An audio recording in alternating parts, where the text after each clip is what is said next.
I'm Rhonda Finfrock, there in the middle of Fruitful Life Studio, along with Sue of the Vintage Pick and Amy of Mama Bear Blue. Along with Autumn Peel of Island Heart Vintage, we exchanged a craft that we could take home and create in our own way. It all started with Debi Beard herself. We are a part of her video production mentoring group, and we gathered at her grand opening in Encinitas, California. The first project I created was the wooden plaque exchanged by Sue Bargetto of the Vintage Pick. I used IOD molds with air-dry clay to embellish it, as well as a variety of DIY paints and finishes.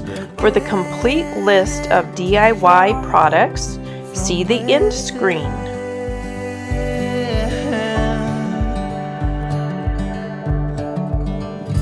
Today and not tomorrow, there's no time to buy. Brushing the molds with cornstarch helps with the release. You can glue them down to your wood piece with any wood glue. For the base coat, I used Apothecary with a bit of water so that I could get in all the nooks and crannies and to prevent the clay from drying out too quickly. I dry brushed crinoline on all the raised surfaces to give it depth and dimension. I wanted this piece to look aged and vintage. Then I noticed how similar the Nautica mold was to the Flourished stamp by IOD. So I rolled on crinoline with an IOD brayer onto the stamp and applied it to accent this piece.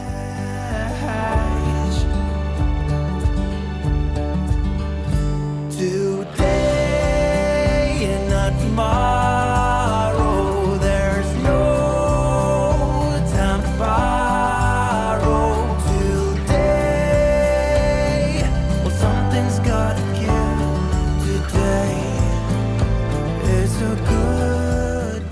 Next, I brushed all the high points with beautiful DIY golden ticket to give it a regal look.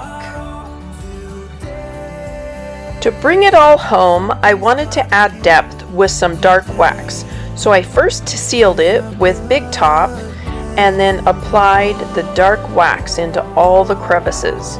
And it really made just a huge difference in the appearance of this piece.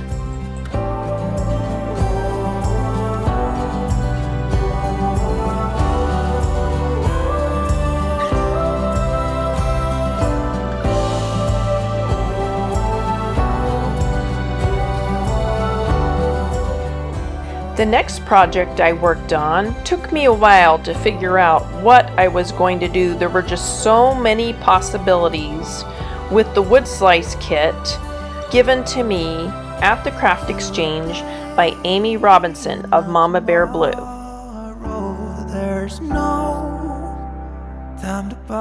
Since this was the fall season, I saw pumpkins everywhere, so I decided to make some pumpkins out of the wood slices.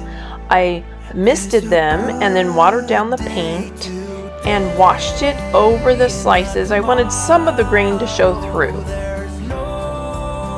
After sealing them with Big Top, I arranged them with wood glue so that they would stand up on their own. But I did reinforce it with a battery-operated nail tacker. It's a good day today.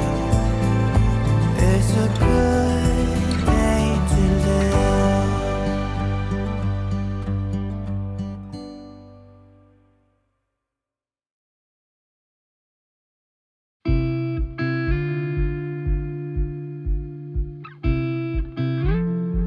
For the stems of the pumpkins, I found a branch outside and used my saw and cut them into lengths and then glued them to the top and tied it with some twine.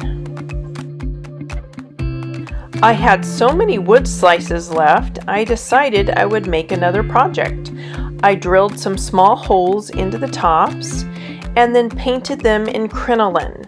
Then I used a variety of custom mixed IOD inks and the new Evergreen Decor stamp.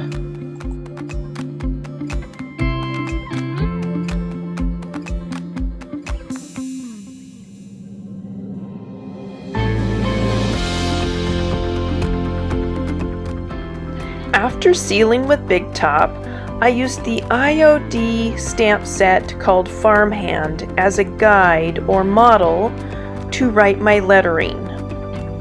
I spelled the word grace. It's an important word for me lately because I think we all need to give a little grace, and we all could use some as well.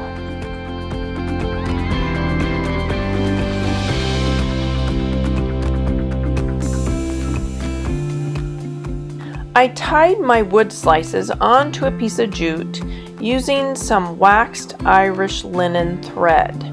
I used that because it's really super easy to poke through those tiny drilled holes without a lot of fuss.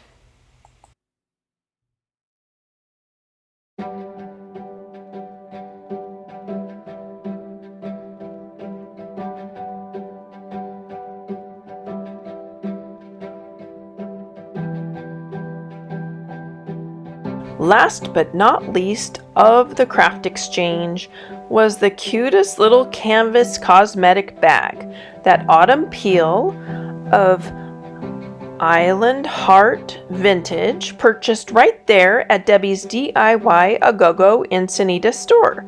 But I also think she might still have them on her website, DIY-aGoGo.com.